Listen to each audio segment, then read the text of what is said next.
Justin with Serra Auta, and one of the questions we ask all the time is, how do I replace the battery in my remote? Do I need to bring it to the dealer, or can I do this myself? You certainly can do that yourself. It is not hard to do, and I'm going to show you how to do it right now. Your car probably told you that the remote battery was low, or the little light on the end of it probably stopped lighting up or stopped working, and it's not working in your car, so you grab the other one. So I'm going to show you how to fix that. Really simple to do, doesn't require any tools. Let me show you how, and let's get this fixed. Okay, so we're going to take the remote here.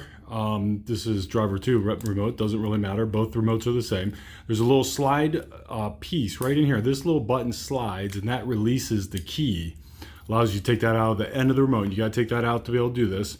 And then there's a square piece here, this little square tab there, and then the silver piece. And we're going to use that as kind of leverage. So we're going to take our key, and we're going to put it right between that square piece and the square piece here and the silver piece, and use it as leverage, and just give it a slight twist with the buttons facing down, and there you have it. There's the battery. Pop out the battery, just pry it from that side, and that pops that battery right out of there. You can get that battery at most of the local stores. It's pretty much, you can get it here obviously at the dealership, but they do sell it at the hardware stores, and I think even Target and pharmacy sell it as well. The CR2032, and that's in 99% of the remotes that you find out there. So that's all there is to it. To put it back together, after you replace that battery, is you just want to make sure that you line up both those sides.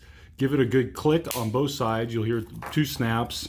And then we just slide that key right back into the end of that, and the key won't slide in and lock unless it's put together right. And that's it. That's all there is to it. Replacing the battery. You should have a light there if everything's working properly when you press the button. That's all there is to it, to replacing the key or the battery, easy for me to say, in your remote to your Acura.